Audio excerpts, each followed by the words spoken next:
My name is Joyce Smith, and I'm 27 years old. I recently finished my studies at the University of New York with a degree in fine arts. Life after graduation has not been easy, but my story is not just about stepping into adulthood. It is also about family, betrayal, and learning to stay strong when life gets hard. My mother, Emily Smith, was the most important person in my life. She was a skilled chef and owned her own business. She was not only a great cook, but also a careful planner who built her life with purpose. She always made sure I would be safe, even before she became sick. One of her most valued achievements was the family bakery she started from nothing. She put her heart into making it successful. When she passed away 5 years ago, she left the bakery to me. She wanted me to have something that always reminded me of her. "Joyce, this bakery is more than a business," she would tell me. "It's our home and our roots. You will always have a place to call yours." Even while fighting cancer, she focused on teaching me how to handle life without her. She showed me everything about running the bakery, from working with staff to handling suppliers. Teaching me was her way of showing love, and I carry that with me every day. Life was not always smooth. My parents were married for 11 years before things ended. I was still a child when my father, David Smith, left us for another woman. There were no big fights or court cases, just a quiet goodbye. He remarried quickly. His new wife, Sandra, stepped into the role of partner and mother with ease. Soon, they had a daughter, Elizabeth. I visited my father's new family from time to time, but I never felt like I truly belonged there. Sandra, my stepmother, was always polite, but her kindness had a wall around it. She treated me with courtesy, yet I always felt like a visitor rather than family. When she would ask, "Joyce, would you like to stay for dinner?" her voice carried the hope that I might say no. It was clear that I was an extra piece in their carefully arranged picture, someone who didn't quite fit. My father, David, worked long hours. He always said it was to provide for his family, but I often felt like I wasn't included in that category. His world seemed to revolve around Sandra and their daughter, Elizabeth, my half-sister. Elizabeth was 11 years younger than me, and she was the star of their lives. Sandra would fuss over her constantly, braiding her hair, praising her every move, and celebrating even the smallest achievement as if it were extraordinary. I would watch from the sidelines, smiling when expected, but deep down, I felt invisible. Despite all this, my relationship with my father stayed polite, though not close. He was never cruel or unkind, but he was distant, as if there was an invisible barrier between us. His way of showing care came in the form of money. When I was accepted into college, he paid for my education in one large payment. At the time, I saw it as his way of supporting me, though I often wondered if it was more about guilt than love. Perhaps he felt he owed me something after leaving my mother and me behind. I didn't question it then, because I thought that was all I could expect from him, a check instead of presents, money instead of time. But what I didn't know was that both my mother's careful planning and my father's hidden intentions would soon collide in ways I never could have predicted. It was the beginning of a storm I didn't see coming. Losing my mother, Emily Smith, was the hardest thing I've ever lived through. She was more than just my mom. She was my anchor, my greatest supporter, and the one person who made me believe I could face anything. When she passed away from cancer 5 years ago, just weeks before I was supposed to leave for college, my world fell apart. The grief was unbearable. It was as if someone had taken a piece of my soul. For weeks, I could barely get out of bed. The house felt too quiet without her laughter, too empty without her presence. I walked through those days numb, unable to process that she was really gone. That was when my father stepped in, though not in the way I had imagined. David, along with Sandra and Elizabeth, moved into our family home for a while. They said it was to support me, to help me through my grief. At the time, I was too broken to question their sudden closeness. I accepted it because I had no strength left to resist. I didn't realize then that their presence in my mother's house would later reveal secrets that would shake the very foundation of what I believed was mine. At that time, I was simply grateful to have people around me. Even though my relationship with my dad and his new family had always been strained, Their presence gave me some comfort in the middle of my pain. "We're here for you, Joyce," my father said one evening as he placed a hand on my shoulder. His voice was calm and steady, the kind of tone meant to reassure me. Sandra, standing nearby, nodded with her face carefully arranged to look sympathetic, as if she had practiced the expression. Even Elizabeth, my young half-sister, tried to be kind.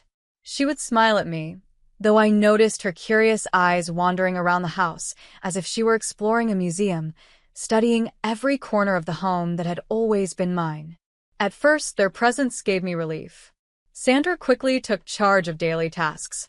She organized meals, cleaned the kitchen, and kept the house running in a way that made everything feel less overwhelming.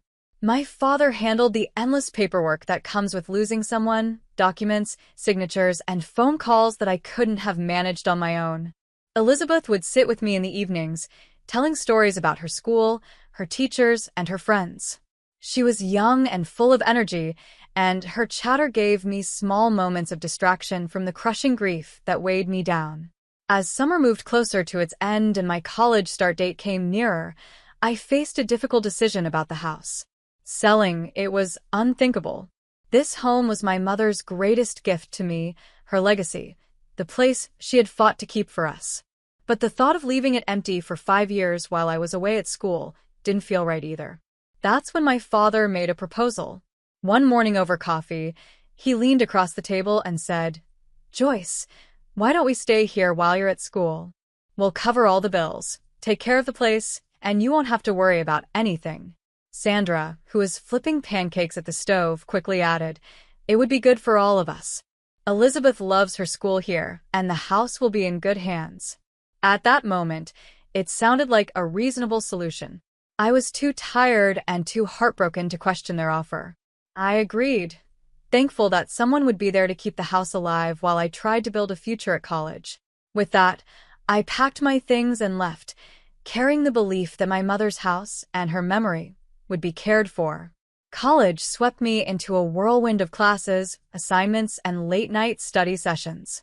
Life on campus was fast and demanding, yet whenever I came home during breaks, it felt like stepping into another world. The house wrapped me in a kind of comfort that no dormitory or classroom could provide. But with time, I began to notice something unexpected. The family dynamic in my mother's home was shifting. When I returned for my first college break, Sandra greeted me with a warm smile and a homemade meal. "Welcome back, Joyce," she said, as if she had been waiting for me all along. "I made lasagna, your favorite," Sandra said with a smile as she set the table. It surprised me that she even knew that detail about me, as if she had always been aware of my likes and dislikes. For a moment, it felt strangely comforting. Elizabeth, my half-sister, could hardly wait for dinner to end before tugging at my hand and pulling me toward her room. She wanted to show me her latest drawings. "Look, Joyce, do you think I should add more blue here?" she asked, her eyes wide with excitement. Her enthusiasm was contagious, and for the first time, she treated me like a real sister rather than just a visitor who dropped by once in a while. As the years went by, these visits grew into something more than a chance to rest. Slowly, they began to feel like I was part of something bigger. During Christmas breaks, we decorated the tree together. Sandra would wrinkle her nose and declare, "Tinsel is so tacky," while I would laugh and insist it was classic. My dad would lift Elizabeth high into the air, so she could place the shining star at the very top of the tree. He looked so happy in those moments, like this was the family he had always dreamed of. For a while, I let myself believe it too. Those holiday evenings felt warm, genuine, and filled with laughter. Summer breaks carry their own kind of joy. Elizabeth and I spent long afternoons at the community pool, racing each other across the water, and then collapsing into giggles on the deck. On lazy evenings, we curled up in the living room with bowls of popcorn, watching movies until we could barely keep our eyes open. To my surprise, Sandra began inviting me into her own world as well. One day she said, "Joyce, why don't you join my book club?" I agreed, though I wasn't sure what to expect. To my surprise, we bonded over romance novels, laughing at the twists and turns of the plots. One evening, after I gave my opinion on a story, Sandra turned to her friends and said, "Joyce's insights are spot on." Hearing her praise me in front of others made me feel included in a way I never expected. Even my father began to change during those years. He seemed less distant, more willing to step into my world. He asked questions about my classes, listened carefully to my answers, and for once it felt like he truly cared. One evening, as we sat at the table, he looked at me and said, "Your mom would be so proud of you." His voice was thick with emotion, and my heart tightened at his words. Over time, I began to see Sandra and Elizabeth differently.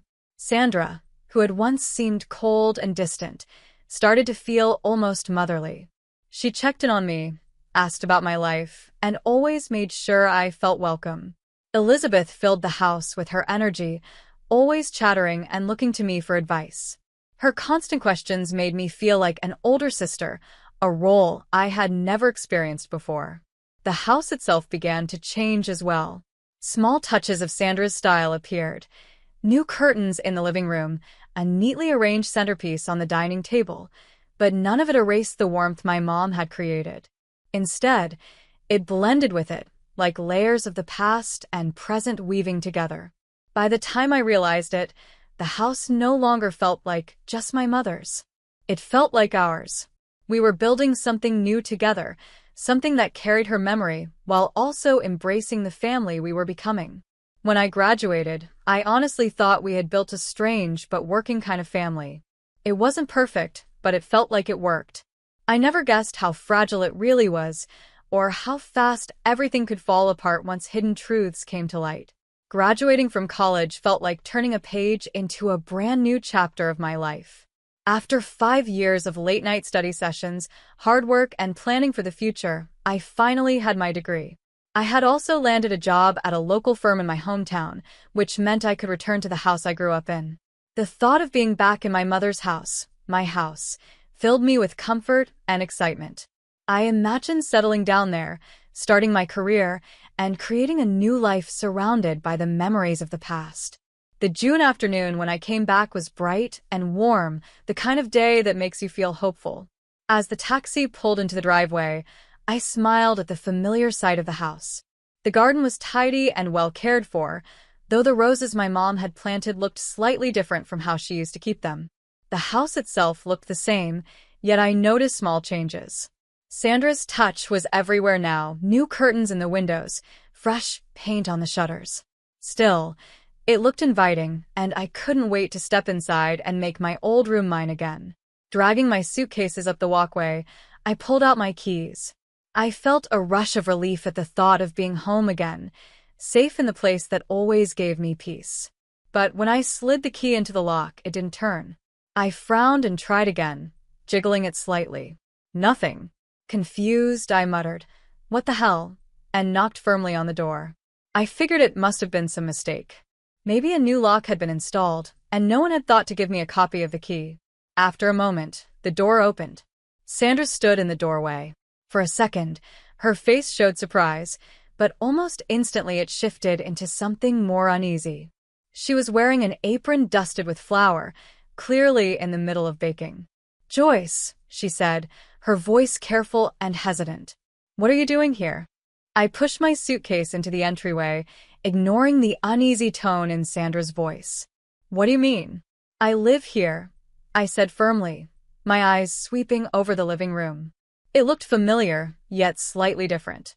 The furniture had been rearranged, a new rug covered the floor, and everything felt changed in small but noticeable ways. "Why were the locks changed?" I asked sharply. Before Sandra could answer, Dad stepped out from the living room. His face looked pale, and his movements were stiff, like he had been caught doing something wrong. Elizabeth stood just behind him, her nervous eyes darting between us, but she stayed quiet. "Joyce," Dad began, rubbing the back of his neck, a habit I knew too well. He always did that when he was uncomfortable. "Let's talk in the office for a minute." A chill ran through me, warning me that something wasn't right. My stomach tightened as I followed him into the small office, the one that used to belong to my mom. The shelves were still lined with her books and certificates, but the air in the room felt heavy, as if even the walls knew what was about to be said. Dad closed the door behind us and turned, his hands trembling slightly. "Joyce," he started, his voice low. "There's something I need to tell you." He paused, as if the words were too heavy to carry out loud. "Sandra. Sandra thinks this house belongs to me." I blinked, unable to understand. "What are you talking about?" "Mom left this house to me. It's in her will." He nodded but wouldn't meet my eyes. "I know. But when we moved in, I told Sandra it was mine. I said I had given it to your mom out of kindness after the divorce, and that when she passed, it came back to me." His words slammed into me like a punch. My chest tightened, and I felt my pulse race. "You lied to her? For 5 years? You let her believe this was your house, and now you're telling me she doesn't even know it's mine?" Dad's shoulders slumped, as if the weight of my anger pressed him down. "I didn't think it would matter. You were away at college, and we needed a place to stay. I thought it would be temporary." The shock burned into anger, rising fast. "Temporary? This is my house, Dad. Mom's house. And you've been living here, letting Sandra act like it's hers, while you lied to her and to me." "I was going to tell her the truth," he said weakly, but the words sounded empty, lifeless. I shook my head, disbelief crashing over me. "You've had 5 years to tell her. 5 years. And you chose to say nothing." His eyes dropped to the floor. "Just give me some time, Joyce. I'll figure out how to handle this." But to me, it was already too late. I shook my head, furious. "You've already had 5 years, Dad." Just then, there was a knock at the door. Sandra's voice came through, sharp and impatient. "Is everything okay in there?" The air felt heavy, the tension almost too much to breathe through. One thing became clear in that moment. I couldn't let them keep living this lie. The first few days after coming back to the house were painfully awkward. I tried to tell myself things would settle down, that maybe Dad would finally fix the situation like he promised. But instead, the atmosphere in the house shifted right away, and Sandra's behavior began to change, and not for the better. It started with small things. She made comments that sounded polite at first, but carried hidden stings. "Joyce, I reorganized the pantry for efficiency. You probably didn't notice since you've been so busy with college," she'd say, her smile too sweet, her tone just sharp enough to cut. Then came the accidents. One morning, I found my favorite blouse ruined in the laundry, covered with bright pink streaks. When I showed her, Sandra gasped with fake concern. "Oh, dear, I must have mixed up the baskets. These things happen when a house gets too crowded." Her eyes told me it wasn't an accident at all. Elizabeth, who once couldn't wait to show me her drawings or share secrets, now acted like I was a stranger. She rolled her eyes whenever I entered the room, and, during loud calls with her friends, she started referring to me as that girl. The little sister, who once saw me as family, now made me feel like an intruder. One evening, I overheard her whisper, "Mom says it's weird she's still here." The words stung more than I wanted to admit. Sandra's subtle digs soon turned into open hostility. One evening, as I poured myself a cup of coffee, she cornered me in the kitchen. Her arms were crossed, and her expression was ice cold. "Joyce," she began, her voice casual but her eyes sharp, "have you thought about getting your own place? You're starting a new job soon. It's time to live independently. You're a grown woman, after all." I clenched the mug in my hands, forcing myself to stay calm. Inside, anger burned, but I knew I couldn't let her see me break. "I've already talked to Dad about staying here for a while. He's fine with it," I said, standing my ground. Sandra's lips pressed into a thin line. For a second, I thought she might argue, but instead she turned and walked out of the kitchen without another word. Still, her silence said more than anything she could have spoken.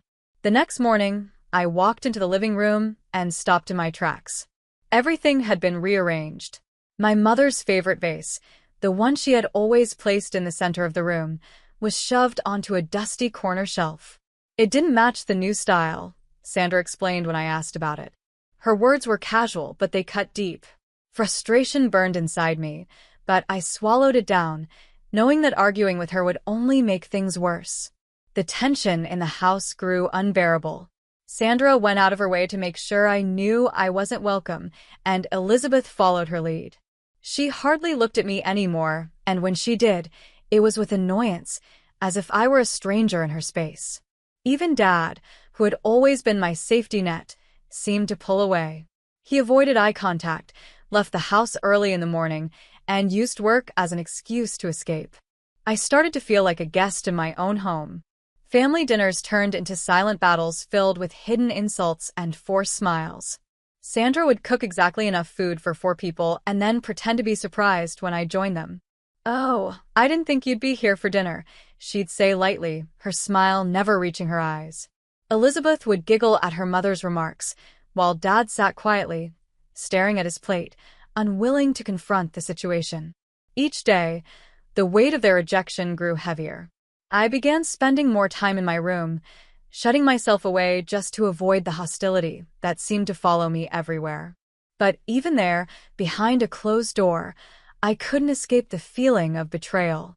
This wasn't just about Sandra anymore. It was about my father, the man who had promised to protect me, yet stood by silently while his wife chipped away at my sense of belonging. The house that was supposed to be my safe place no longer felt like home. I tried to bury myself in work, focusing on my new job and reconnecting with old friends to fill the emptiness. But no matter how busy I kept myself, the tension clung to me like a shadow.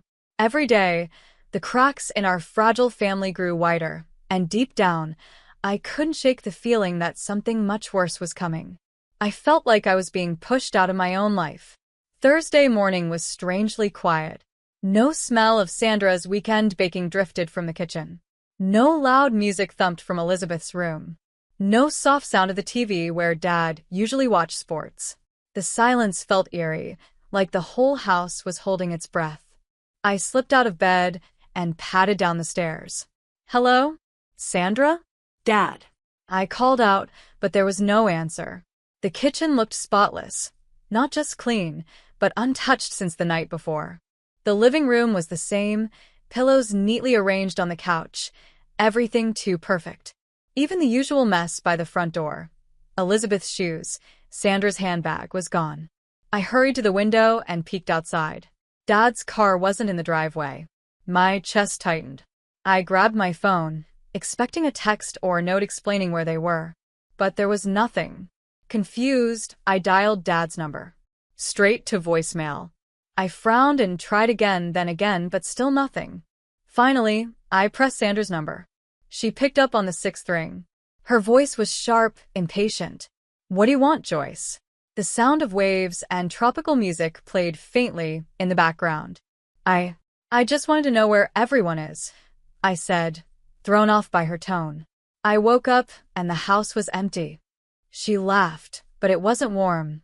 It was cruel. "Oh, didn't we tell you? We're in the Hawaii. First-class flights, luxury resort, the works." Her voice dripped with mockery. "We didn't mention it because, frankly, we didn't want you tagging along and expecting us to pay for you." "What?" I stammered, anger and disbelief crashing together. "Sandra, what are you talking about? You left without saying anything." "Save it," she cut in coldly. "I'm done with this whole situation. You're nothing but a freeloader, living in our house, mooching off us like you own the place. Your father might tolerate it, but I won't. Do you have any idea how embarrassing it is to have a grown woman squatting in someone else's home?" Her words hit me like a slap across the face. But she wasn't finished. "When we get back, I want you gone. Pack your things and leave, Joyce. And don't think you can guilt your father into letting you stay. He agrees with me. He's just too weak to tell you himself. We've already blocked your number. Have a nice life."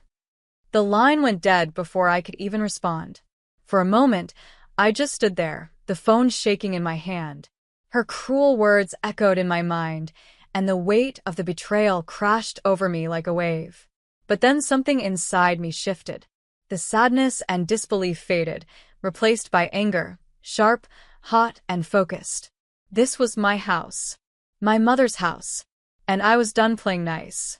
That entire day, I worked with a determination I didn't even know I had. Sandra's designer clothes, Elizabeth's school supplies, Dad's golf clubs, every single thing went into boxes and suitcases. I carried them into the garage and stacked them neatly, making sure not a trace of them remained inside the house. With each item I packed away, I felt lighter, stronger, like I was reclaiming what was rightfully mine. By evening, I picked up the phone and called a locksmith. "Can you change the locks immediately?" I asked, my voice steady. He arrived within the hour, replacing every lock in the house while I stood nearby clutching the new keys as if they were a lifeline. It cost a fortune, more than I should have spent, but I didn't care. When I closed the door behind him, I felt relief wash over me. For the first time in years, the house felt like mine again. But peace didn't last long. The following Sunday evening, after a long day at work, I pulled into the driveway and froze. Their car was parked out front. Sandra, Dad, and Elizabeth stood near the front steps, surrounded by the boxes and suitcases I had moved into the garage. Sandra's face was red with fury, her hands waving wildly as she shouted at Dad. Elizabeth lingered behind them, scowling, while Dad wore the same tired, defeated look I had seen too many times before. As soon as I stepped out of my car, Sandra's voice cut through the air. "How dare you change the locks?" she screamed, storming toward me. "This is our house. You have no right to lock us out." I ignored Sandra's shouting and walked calmly past them toward the front door. She followed close behind, her voice getting louder with every step. "This is breaking and entering. We're calling the police. You think you can just throw us out like we're nothing?" I stopped at the door, turned, and faced her. Something inside me was steady and calm, even as her words spilled out like poison. "No, Sandra," I said firmly. "This isn't your house. It never was. This house belongs to me. My mother left it to me in her will. The only reason you've been living here is because I allowed it. And now I'm done." Her face twisted with disbelief. She turned toward Dad, who stood frozen near the car. "David, tell her she's lying. Tell her this is our house," she screamed. Dad looked like he wanted to sink into the ground. He couldn't meet my eyes. After a long, tense silence, he finally mumbled, "She's telling the truth." Sandra's fury exploded. "You lied to me?" she shrieked, glaring at him. "You let me believe this was your house, that you were doing me a favor by letting her stay? What else haven't you told me?" Her attention snapped back to me. Her anger shifted into fake sweetness, her tone sickly sweet. "Joyce, sweetheart, we've shared so many good times here. Holiday dinners, book club nights, this is a family home. Surely we can work something out." "No," I cut her off sharply. "We can't.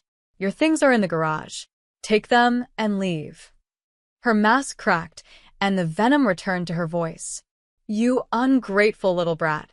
After everything we've done for you, this is how you repay us? You'd throw your own family out on the street. You've never treated me like family." I shot back, my voice calm but unshaken. "And don't pretend this is about loyalty. You try to steal my house, my mother's house." Dad finally stepped forward, his voice trembling. "Joyce, please. "I know I've made mistakes, but we're still family. We can fix this. Just let us stay a little longer." I shook my head, meeting his pleading eyes with steel. "No, Dad." "You lied to her and you lied to me. You let Sandra erase every trace of Mom from this house while you stood by and said nothing. I won't let you keep doing this." Sandra tried one last time, her voice rising with desperation. "You can't do this. We'll fight you on this, Joyce."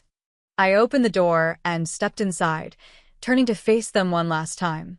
"You're welcome to try," I said quietly, then closed the door firmly behind me. Through the window, I watched as they argued while loading the last of their belongings into the car. Sandra shouted, Elizabeth cried, and Dad just stood there, defeated. When the car finally pulled away, a heavy weight lifted off my chest. The house was mine again, truly mine. In the days after they left, the house felt strangely quiet, but the silence gave me peace. For the first time in years, I wasn't walking on eggshells or bracing for one of Sandra's cutting remarks. The space was mine again, and with that came a kind of clarity I hadn't felt in a long time. This was no longer just my mother's house. It was my safe place, my sanctuary, my chance to start fresh. Cutting ties with my father and his family wasn't easy, but it was necessary. Dad tried to reach out a few times, calling from different numbers and leaving voicemails full of apologies and promises to fix things. I didn't answer. His words felt empty after everything he had allowed to happen. In one message he said, "I love you, Joyce. I was just trying to keep the peace." But peace built on lies isn't peace at all, and I wasn't willing to trade my dignity for his comfort anymore. Sandra never tried to contact me. She had made her feelings clear. Elizabeth's silence hurt more than I expected, but I reminded myself she was still young, caught in the middle of her parents' choices. Even so, I knew it was better to let go of the toxic ties that had weighed me down for so long. With them gone, I turned my focus to rebuilding my life. The first step was reclaiming the house, not just the walls and furniture, but the feeling of home. I rearranged the rooms the way my mom had kept them, warm and welcoming. I painted the walls in soft, calming colors that reminded me of her. I replanted the rose bushes in the garden, choosing the same shades she had loved.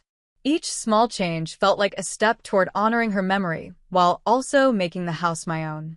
Work became another anchor for me. My job at Marshall & Brooks Financial was challenging but rewarding, and I threw myself into it with everything I had. My coworkers slowly became friends, and for the first time in years, I felt like I was building something of my own, something real, something strong. I started to feel like I was part of something again, part of a community. At work, John from the risk assessment team became a close friend. Our lunch breaks were filled with laughter, shared secrets, and ideas about our future. For the first time in a long while, I didn't feel alone. But the most meaningful project of all was restoring my mother's bakery, which had been closed since she passed away. Bringing it back to life took months of planning, late nights, and more effort than I thought I had in me. Finally, the day came when the doors opened again. The moment I stepped behind the counter, the smell of fresh bread and pastries filling the air, I felt a rush of pride. It was like a piece of my mother was there with me. The bakery wasn't just a business. It was her dream, her love, her legacy. And now it was mine to protect and carry forward. In the quiet moments, I often thought about everything that had happened. The betrayal, the heartbreak, the loss of people I once called family. But I didn't hold on to the bitterness. Instead, I saw it as part of my story, a chapter that had shaped me. It had taught me the importance of boundaries, of self-respect, and the power of starting over. Healing wasn't simple. It wasn't a straight path. Some days were harder than others. But as I stood in my mother's house, surrounded by the life I was building, I felt something I hadn't felt in years: hope.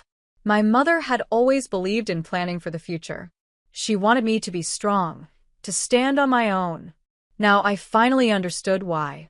Even when the people I trusted most had let me down, she had left me with the tools to survive, to grow, and to build a better life. One evening, I looked out at the garden. The roses were blooming in the soft evening light, the same color my mother had loved. In that moment, I knew I was ready to move forward. This house, this life, it was mine, and I would shape it into something beautiful, for her, for me, and for the future she always wanted me to have.